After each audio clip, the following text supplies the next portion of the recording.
pertama kali bertemu dengan Pak Eka? Ya, kesan pertama sih takut karena kan, takut nggak cocok juga karena kan dosen juga kan, maksudnya semoga aja harapannya tuh bisa membimbing kami juga di lapangan kayak gitu. Karena kami baru pertama kali juga ikut kayak ginian.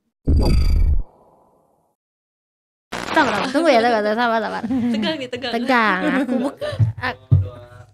Oke, halo semuanya, selamat sore. Kembali lagi di IPK 4.00. Ini podcast kita. Jadi di sini aku sudah kedatangan Bapak dan Kakak.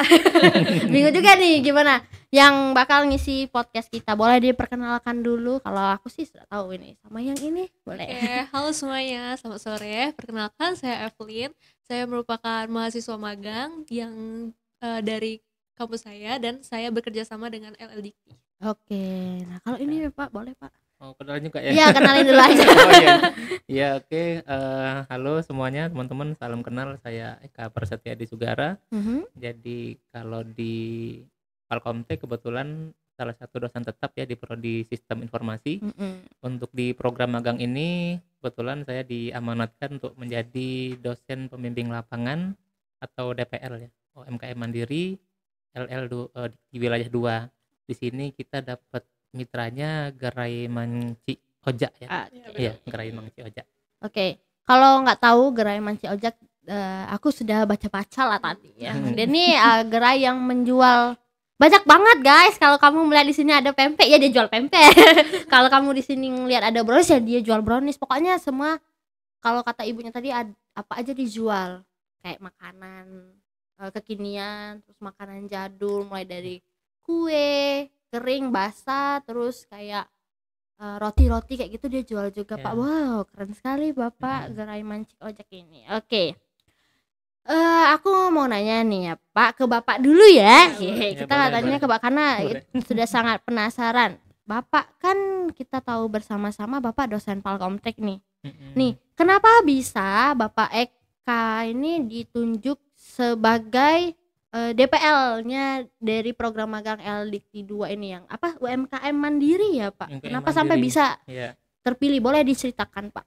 Oke, ini agak lama nggak apa-apa ya? Nggak apa-apa. Berapa lama ini? Kayak setengah jam mungkin cerita. Oh, aduh, isi podcastnya cerita Bapak semua sih. Enggak, saya coba singkat aja. Ya boleh. Jadi ceritanya mungkin agak unik juga ya. Jadi awal-awalnya kalau dari kampus itu dari Kaprodi sebenarnya saya ditugasinnya itu untuk jadi dosen pembimbing program KKN awalnya. Oh ya. Iya, awalnya KKN itu berdua dengan Pak Fajar ya. Nah, awalnya Pak Fajar itu didaftarkannya jadi DPL untuk program UMKM. Oh, jadi kebalik. Iya, gitu ya? Karena mungkin kalau lihat background kan Pak Fajar memang dari bidang digital ya, bisnis digital kan pas ya kalau mau ke UMKM Mandiri gitu kan. Nah, sayanya ke KKN. Nah, entah kenapa ketika di L2 Dikti malah kebalik gitu jadinya. Saya yang dapatnya yang UMKM, ya Pak Fajarnya yang jadi pembimbing KKN gitu. Oke, mungkin L2 Dikti juga bingung, ini yang mana yang namanya Pak Fajar, yang mana namanya Pak Eka. Jadi oke-nya ini udahlah, Pak Eka ini jadi pembimbing UMKM Mandiri aja. Ya, itu ceritanya agak unik ya, tapi ya nggak jadi masalah juga. Jadi saya dapat pengalaman juga jadi DPL di program UMKM ini gitu. Oke. Jadi ceritanya ternyata kalau disingkat singkat banget. Singkat. Jadi kayak karena tertukar aja. Mungkin sudah dilihat juga sama orang yang kayaknya Pak Eka lebih ke bapak-bapakan.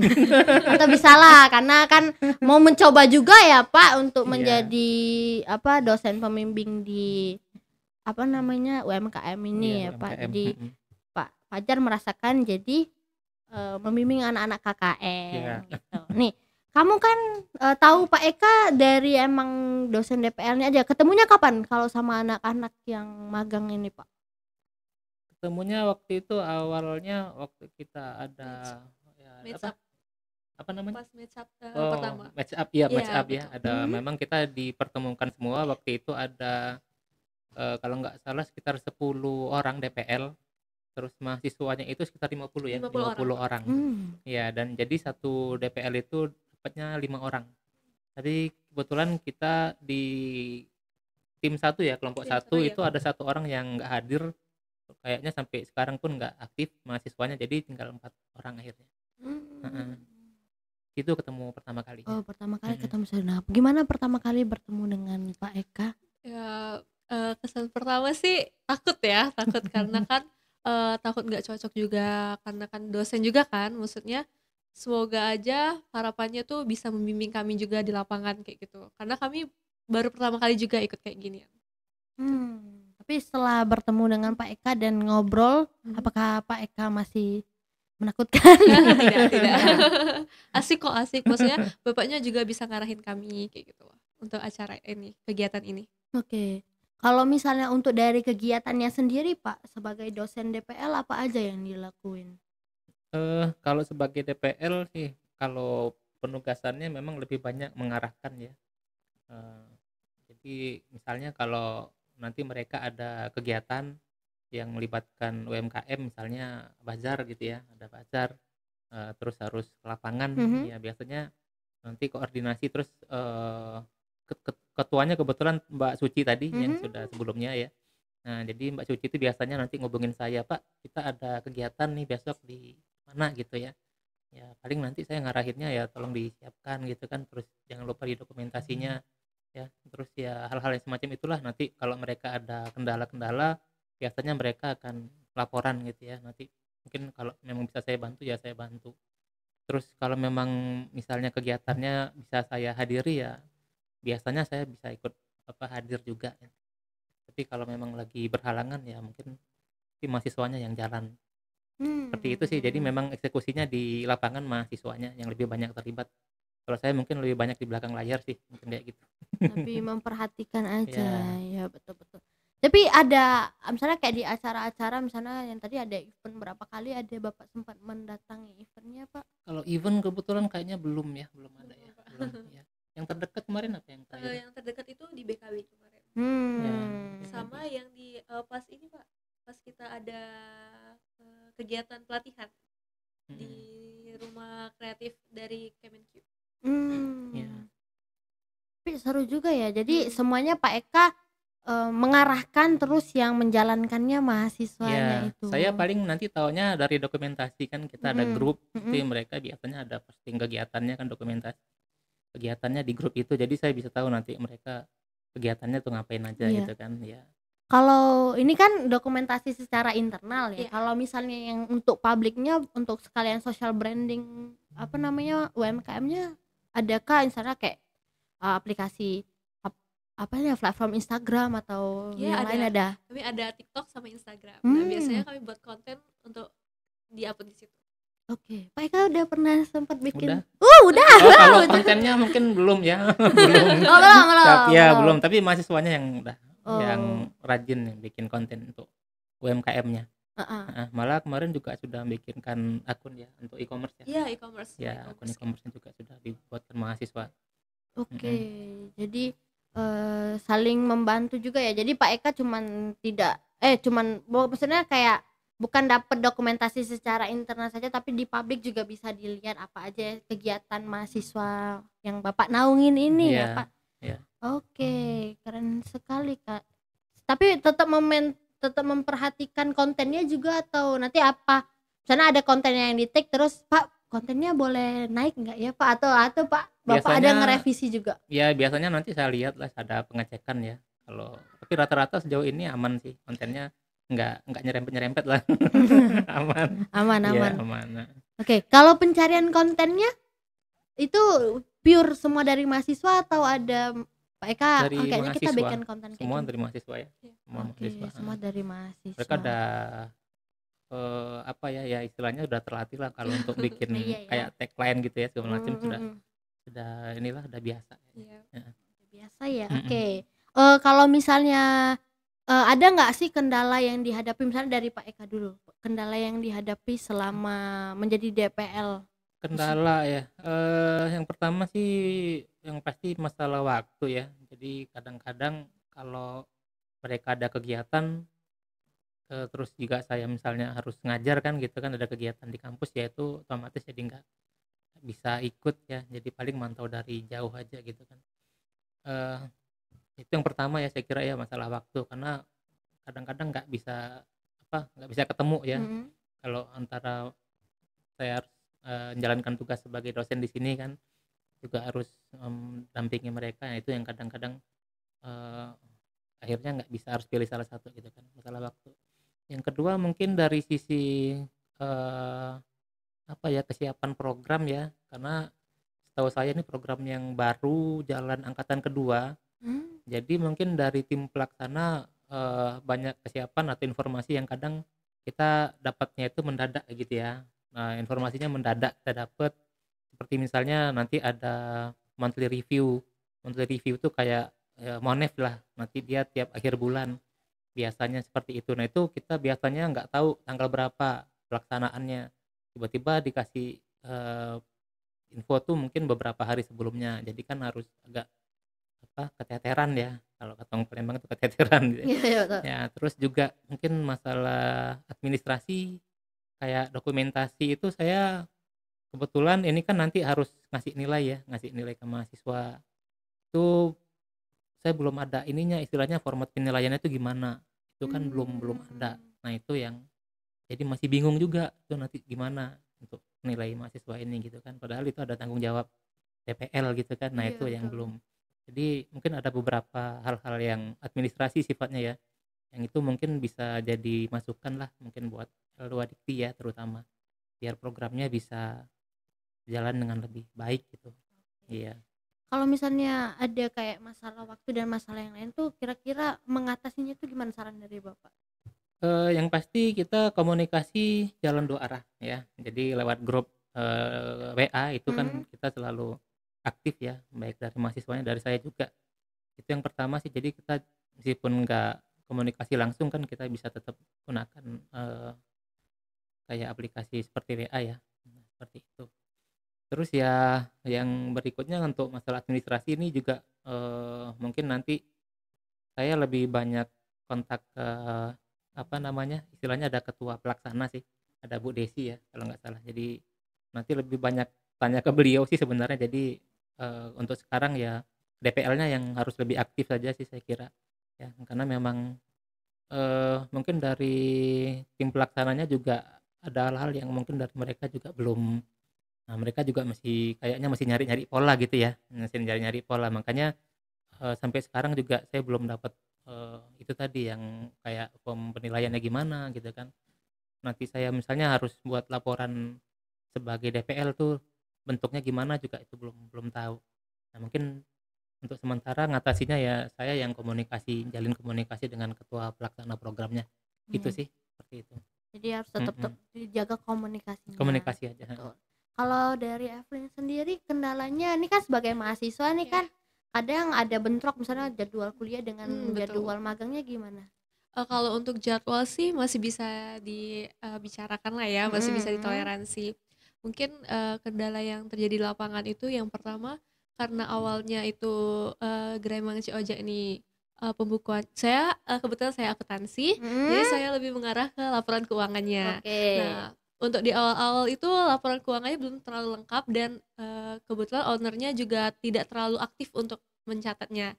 Tapi saya bersama teman saya namanya Sevika, kebetulan kami sama-sama di prodi akuntansi, jadi kami mengerjakannya itu bareng-bareng. Jadi sharing kayak gitu pekerjaannya.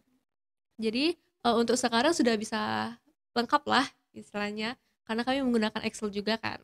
Terus untuk pemasarannya kami menggunakan Instagram dan TikTok juga. Terus sama e-commerce. Dulu sebelum ada di sini e-commerce-nya tuh belum terlalu berjalan lancar kayak gitu loh, belum terlalu aktif. Jadi sekarang udah mulai aktif lagi. Oke, berarti sudah ada kemajuan ya. Tapi dari e-commerce atau dari sosial medianya sudah ada kayak misalnya dari konten ini viewsnya sudah berapa, tuh sudah bisa menjangkau berapa orang untuk membeli atau gimana? Kalau untuk viewernya udah lumayan sih, udah ada yang pernah mesen juga kayak gitu loh. Di e-commerce-nya juga ada yang mesen. Oke, berarti memang program yang dilaksanakan, terus apa yang dikasih ke lapangan tuh memang berguna dan terus juga bisa menjangkau audiensnya ya, biar bisa beli apa produknya, produk-produk ini. Sekali. Jadi aku tadi juga cerita-cerita sama Kak Suci bahwa anak magang ini bukan disuruh sih, lebih ke dilatih untuk membuat produknya ya. Iya, produksi. Produksi juga, mereka ikut produksi juga. Itu berarti DPL-nya juga mengetahui ketika pembuatan produksi. Mengetahui. Oke. Ya mungkin di produksi terlibatannya nggak banyak sebenarnya, banyak. tapi mungkin lebih ke arah gimana untuk promosi sih.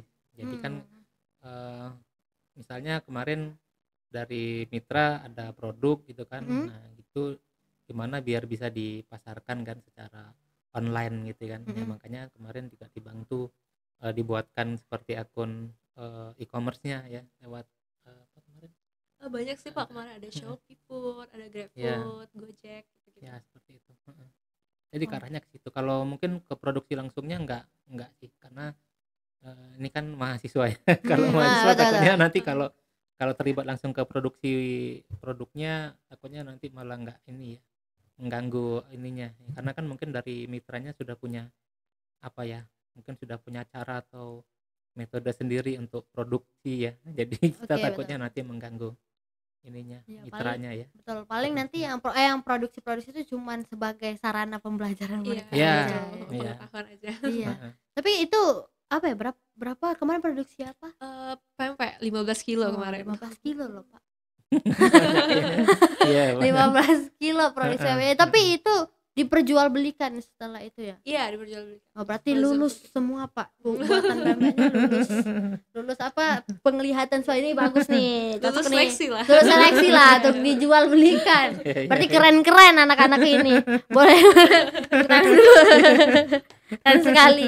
Berarti memang apa yang dari magang di Gerai Manci Ojek ini ya Pak, antara DPL dan mahasiswanya, apa sih harapan kedepannya? Untuk misalnya dari Gerai Manci Ojaknya aja dulu. Kalau dari saya sih yang pertama UMKM-nya bisa lebih dikenal ya. Karena kan kalau kita lihat UMKM itu jadi salah satu apa ya, salah satu bagian yang nantinya banyak menunjang ke pendapatan negara ya. Nah, ya rasanya ke pendapatan negara juga disupport atau didukung oleh UMKM kan. Jadi kalau UMKM-nya bisa maju, bisa berkembang ya tentunya ya negara kita kan bisa lebih maju ya secara global ya.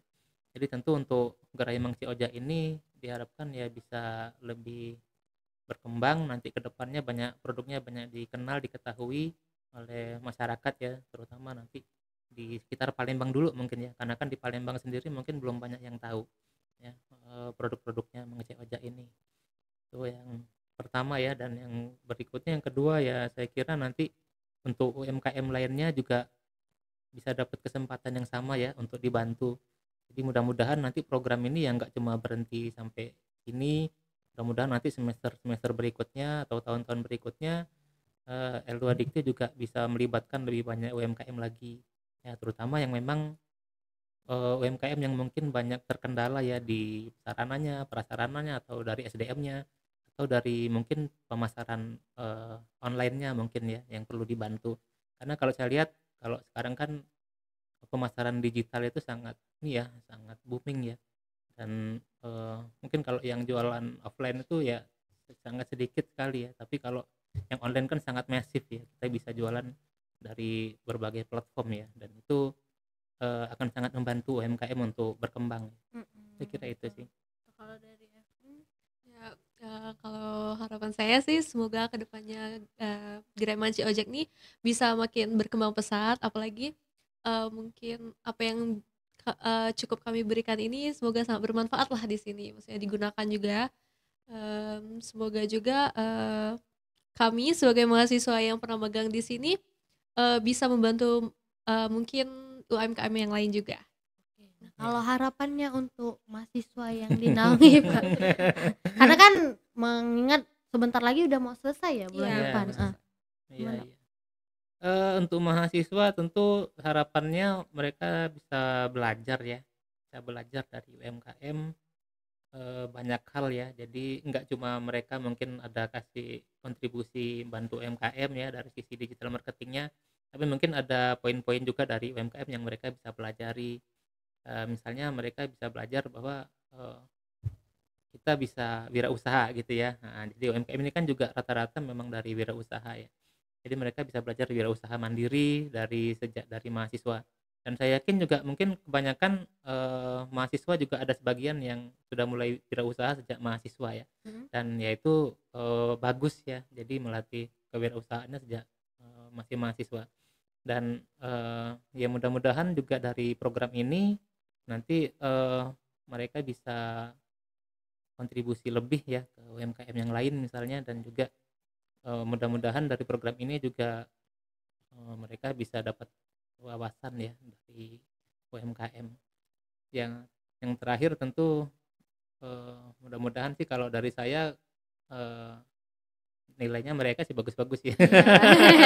Itu semua harapan setiap mahasiswa itu ya. Ya, Doanya baik. Semuanya bagus-bagus karena semuanya aktif. Iya benar, Ya. apalagi sudah melewati 2 event yang aku tadi dengar ceritanya mereka yang mengakhiri pembeli. Ya. Itu Ya, sebuah sampai bantu keajaiban jualan lah. sekali ya.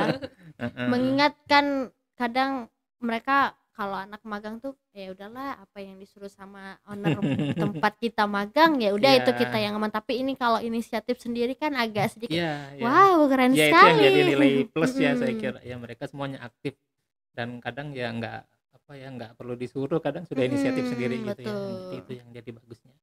Mengingatkan banyak produk yang dijual ya, mulai dari model pempek dan kue-kue lainnya. Iya. Ini juga modelnya dari tadi wangi banget rasanya, kayak enak banget wanginya. Iya. Jadi kayak jadi buat teman-teman sekalian dari wanginya aja udah enak, berarti rasanya juga pasti enak banget gitu kan. Tapi kalau misalnya nggak mau makanan Palembang atau udah sering makan makanan Palembang lah intinya kayak gitu ya, ada makanan kekinian juga. Nah, kayak brownies ini ya, kalian sempat bantu bikin atau Kalau browniesnya sudah sempat bikin. bikin juga? Berarti udah banyak Iya, produk itu. Udah yang bisa bikin ya. udah bisa Bisa bikin. sendiri. Siapa tahu jadi menjalin bisnis kan Iya, betul. sama Ibu Ritanya kan. Iya. Bu sini Bu, saya aja Bu yang yang bikin browniesnya, jadi yang bantu-bantu bikin browniesnya kan. Iya. Tapi kalau dari segi keuangannya tadi Keuangan. iya, segi keuangannya yang laporannya tuh udah mulai bagus ya. Udah masih tersusun lah. Sudah tersusun Iya. lah, jadi ibunya sudah tidak pusing lagi. Iya. Udah ada berapa ya omsetku? Iya, Sudah benar. tidak pusing lagi ya. Heeh. Baiklah, jadi teman-teman sekalian, kalau misalnya ini tapi by rekomendasi kampus ya Pak, magang LDT ini ya. Kalau untuk mitranya kebetulan dari Kemenkeu ya. Dari Kemenkeu langsung yang nunjuk. Mm-mm, Jadi mm-mm. kita tinggal di awal-awal itu biasanya kita ada observasi, survei ke lapangan untuk melihat kondisi awalnya ya. Terus dari situ nanti baru kita lihat ya kira-kira langkah-langkah apa yang bisa kita lakukan untuk membantu ya UMKM. Tapi memang sejauh ini rata-rata mitra itu yang kita lihat mereka kesulitannya ketika dipromosi itu mereka kurang, karena makanya kita banyak bantu ke digital marketingnya sebenarnya ke arah situ. Ya, dan mungkin ada beberapa poin-poin seperti di akuntansi misalnya, mereka dibantu laporan keuangannya seperti itu ya. Jadi rata-rata segitu arahnya. Iya, jadi lebih ke branding social branding untuk si brandnya ini Iya, ya. iya, karena Oke. belum banyak dikenal ya. Seperti kata ibunya tadi, mereka sangat-sangat membantu untuk di Gerai Manci Ojek ini. Iya. Mulai dari yang tadi katanya keuangan, terus pembikinan konten, terus bantu katanya ada sampai live TikTok juga ya. Nah, udah sampai Iya. live TikTok, berarti semuanya kena. Iya. Semuanya udah dijalani semua selama jangka waktu berapa? 4 bulan ya? 3 sampai 4 bulan. Iya, 3 sampai 4 bulan Iya. ini. Wah, keren sekali. Jadi buat teman-teman sekalian, kalau misalnya ditawarin lah oleh kampusnya, oh kamu kepilih nih untuk magang LDikti di UMKM Mandiri, ya diambil. Ya. Kan bisa belajar juga ya dari Betul, UMKM-nya kan. bisa belajar Apa banget. aja yang dilakukan sama UMKM ini, terus produknya apa aja. Ya. Bisa jadi ilmu juga, siapa tahu nanti next mau jadi mau bikin bisnis yang sama. Iya. Bisa juga kan, atau mau mantu meneruskan bisnisnya, bisa mengembangkan bisnisnya lagi bisa. Jadi nanti bertemu banyak orang juga. Itu dari kampus yang sama atau berbeda-beda? Beda. Oh, Dari beda. semua Beda, kampus yang iya. beda-beda. Iya, nih bisa temu teman baru, ketemu Iya, dosen pembimbing ada yang relasi kan, iya, ya, nambah bangun relasi. relasi. dosen pembimbingnya bukan dari kampus yang sama, beda Iya. juga kayak ini dari Memang sengaja Pak Komtek. dibuat itu semua, dibedain semua. Jadi Mm-mm. emang 5 orang itu nanti ini 4 orang semuanya mahasiswanya beda Oh kampus iya. semua. Oh, Iya, jadi nih. DPL-nya mahasiswanya semuanya harus beda Iya, kampusnya. jadi nggak kita saling kenal. kenal. Iya. Jadi memang langsung kenalannya Iya. ketika terjun langsung ke lapangan itu. Heeh. Nah, oke. Itu melatih kalian untuk bersosialisasi juga teman-teman Iya, betul. sekalian. Betul. Jadi jangan lewatkan kesempatan apapun ya yang udah di depan mata. Terus juga kalau misalnya udah terjun dan magang, ya dikerjakanlah magangnya semaksimal mungkin, bekerjalah dengan Iya. hati juga ya Pak. Iya, ini kan dapat konversi juga ya. Iya, Iya, ya dapat Iya, konversi dapat juga konversi ya. SKS-nya 20 ya kemarin. 20. 20. Nah, lumayan. Iya, 20 SKS. 20 SKS berarti satu semester. Satu semester, kamu. iya. Kan kuliah 6 bulan kan. Heeh. Sana magangnya 4 bulan, 2 bulan ya. Iya. Ya, bikin laporan. Betul banget. Jadi ya dipergunakan waktunya lebih luang lagi. Iya. Jadi enak banget teman-teman kalau misalnya di magang yang dapat konversi itu ya. Heeh. Lumayan sekali. Jadi jangan sampai aku nggak mau magang di pemerintahan. Jangan kayak gitu ya. Pokoknya kalau ada dan mau ya diambil aja biar kayak Evelyn dan teman-temannya sekalian. Iya. Kesempatan nggak datang 2 kali. Iya, soalnya. betul. Kalaupun datang 2 kali nggak sama berarti. Gitu. Oke, jadi teman-teman semuanya jangan lupa buat mampir apa nama Instagram ini? Gerai Mang Oja. Nggak mati aja kalau untuk konten-konten yang kalian bikin kayak DM main live sebagai ini ada akun ada akun di kelompoknya ya? Ada akun kelompok. Apa nama akun? Bentar ya, dicek dulu. Jadi Soalnya kan lupa. kalau Panjang misalnya soalnya. kepo kan Iya, apa iya. ya kegiatannya ya? Kayak aku kepo deh mau Nanti lihat. mungkin dikasih di deskripsi ya. Iya. Ditautkan Iya, nanti di link boleh. deskripsinya. Apa itu? Wow. Iya, panjang. UMKM Mandiri LDikti wilayah dua-duanya Iya. kecil semua Iya. ya. Nih, boleh. Kalau Iya. mau lihat keseharian dari kelompoknya Evelyn Ya, gimana? boleh. me- Di TikTok juga bisa. Iya, bisa juga bikin mereka social branding untuk tempat magang mereka, boleh dikepoin Instagramnya. Jadi itu ya teman-teman sekalian. Terima kasih sudah menonton podcast kita. Terus sudah ngobrol juga asik-asik gimana sih bisa Pak Eka jadi dosen DPL untuk magang mandiri padahal kan dari dosen Iya. Palkomtek ya ternyata Iya. ditunjuk oleh orang LDikti. Terus cerita lucunya bisa tertukar tadi. Balik ya. Ya agak panik sedikit ya kalau bisa tertukar itu teman-teman boleh banget ditonton videonya. Terus jangan lupa setelah nonton videonya di subscribe, di like sama di komen teman-teman. Oke, bye bye. Bye. Thank you.